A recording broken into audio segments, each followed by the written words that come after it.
Hey guys, welcome back. So today we will be discussing the recent news that Trevor Milton has been apprehended by federal authorities and is being officially charged with fraud. Now, Milton will face 3 counts of criminal charges, including 2 counts of securities fraud and 1 count of wire fraud. And these are not trivial charges, by the way. If Milton is convicted of the most severe securities fraud charge, he could go to prison for a maximum of 25 years. And it's unclear from the article, but if these charges stack on top of one another, he could go to prison for even longer than that. But even though Mr. Milton is facing the prospect of 25 years in prison, that's not the end of the story. In addition to the federal charges, Milton is also being charged by the SEC with a civil complaint, which might not sound very serious, but as a part of the civil complaint, the SEC is asking that Trevor Milton, 1, be barred from holding a position at a publicly traded company ever again, and 2, that he be required to pay back all of the money he received during his time as CEO of Nikola. And on top of that, the SEC is planning on charging Milton a fine. So this is a pretty big double whammy for Trevor as he faces the prospect of losing essentially all of his assets and going to jail for a very long time. And I would assume when they talk about seizing his assets, that would also include the $32 million ranch he recently bought. But even though the penalties are steep, this is a case that could drag out for a very long time. A similar case to Trevor's involving ex-Theranos CEO Elizabeth Holmes is still ongoing, despite charges against her being filed all the way back in 2018. So I wouldn't hold my breath waiting for a resolution to this case anytime soon. And if you are an investor who lost a lot of money buying Nikola stock, then this also means that it could be a while before you get any of that money back. That is, if you get any money back at all. Now, before we go any further, let's take a step back and look at the events that led up to this point. If you have been a regular viewer of my channel, you would know I have covered Nikola stock heavily in the past and have been warning investors to stay away from Nikola stock essentially from the very beginning.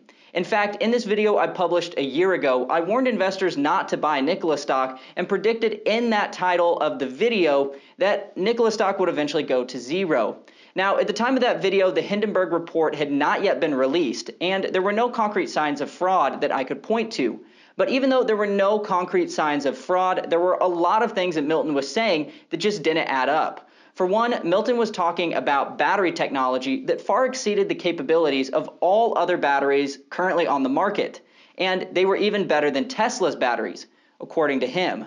And he was also promising these next-gen batteries within a year, which is just crazy. Also, on top of his unrealistic battery claims, he was also promising to build 700 hydrogen fueling stations by 2028, which really piqued my interest and was something I focused heavily on in that first video. And if I remember correctly, I think I showed that the cost of a hydrogen fueling station was something like 5 to 10 times more expensive than a comparable electric charging station. So just from a pure business perspective, I wasn't convinced that Nikola had completely thought through their business model, or that it was ever going to be successful, especially considering how Nikola couldn't sell any trucks until they built at least a certain number of fueling stations.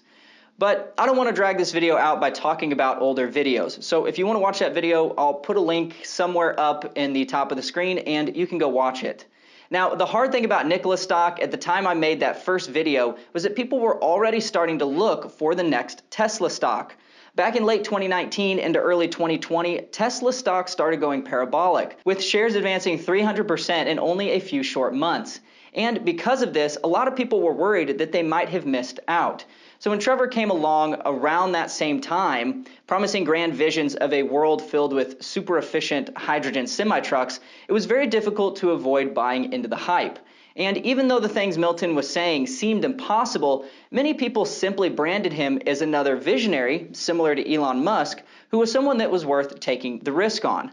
And just like Elon Musk, who took heavy criticism from the media and investors back in 2010, many retail investors decided to ignore the criticism and go ahead and buy Nikola stock anyways. So given all of the factors, it was no surprise that Nikola stock skyrocketed by 500% in the first 3 months after they went public, which is just insane. But despite the early success, everything changed for Trevor on September 10th of 2020. And this is, of course, when the Hindenburg research report was released. This was a short seller report on Nikola that had some pretty big accusations in it.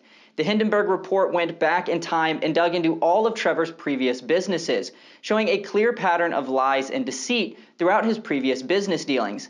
And then the report showed how he was using these same tricks in his current role as CEO of Nikola. However, despite all of these accusations, the biggest accusation that the Hindenburg report laid out, and the one that I thought was the smoking gun, if you will, was the accusation that Milton lied to investors when he filmed and released the Nikola One in Motion promotional YouTube video.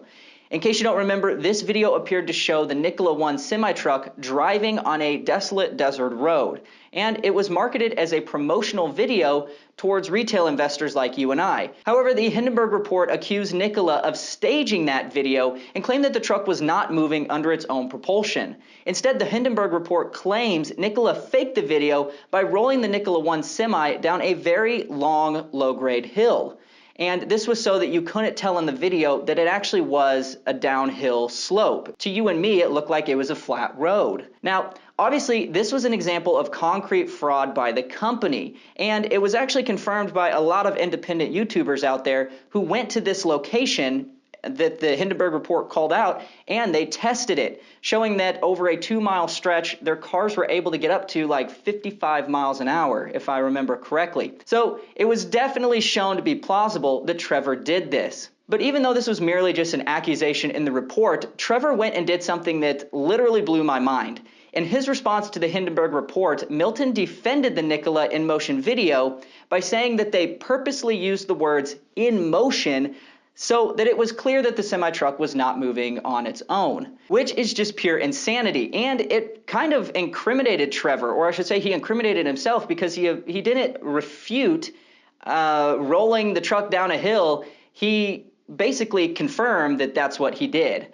So it would not surprise me at all if this was one of the main examples used by the courts to try and convict Trevor Milton of fraud. And once Milton realized the gravity of the situation, he quietly deleted his Twitter account, packed up his bags, and went into hiding. So at the end of the day, I do expect Mr. Milton will be convicted on at least one of the 3 charges. And I do expect that he will have to pay back a lot of the money, if not all of the money, he made from lying to investors.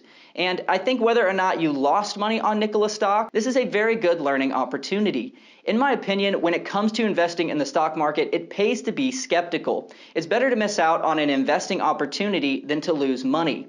And keep in mind, there are thousands of stocks out there to invest in. So there are always new opportunities to make money each and every day in the stock market. So you can't get too caught up on missing 1 or 2 opportunities here or there. Now, if you want to see the stocks that I am currently buying and selling, make sure to head over to my Patreon and subscribe. This is a new thing I'm trying out, and I'm still figuring out all of the different membership levels and perks. But I wanted to have a place where I can chat with you guys, share my portfolio, and share any other special content with you that I think would be valuable. As part of that Patreon, I am currently setting up a Discord so that we can start to build more of a community of investors centered around the stocks I talk about on this channel. So if that is something that sounds like it could be valuable to you, then make sure you click on the link in the description and sign up.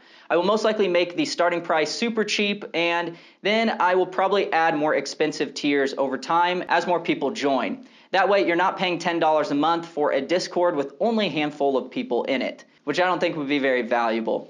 But anyways, I'm excited to expand my product offerings and provide additional value to you guys in the future on this channel. So with that, thank you so much for watching, and I'll see you in the next one.